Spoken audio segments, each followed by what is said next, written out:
మీరు ఏది వైబ్రేట్ అవుతున్నారో అదే కనిపిస్తుందండి యూనివర్స్లో. అంతకంటే గొప్ప లేదు. లెసన్ నేర్చుకునే వరకు మీరు అలాగే వైబ్రేట్ అవుతారు.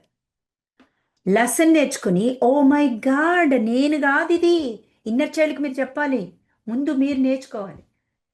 నేను కాదు, బాడీ కాదు నేను, ఐఎమ్ ద డివైన్ ఇంటెలిజెన్స్. అవునా కాదా? చెప్పా కదా, మీరే యూనివర్స్, మీరే గాడ్, మీరే సోల్, మీరే శరీరం.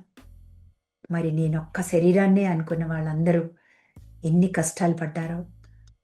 లెసన్ నేర్చుకోవడం అంటేనే కాన్షియస్నెస్.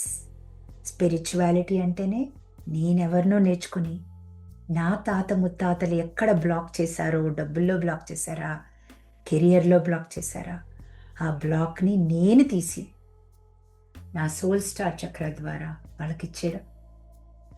సో నా రూట్ చక్ర ద్వారా వాళ్ళందరికీ నా డివైన్ లైట్ని వాళ్ళకి ఇవ్వడం.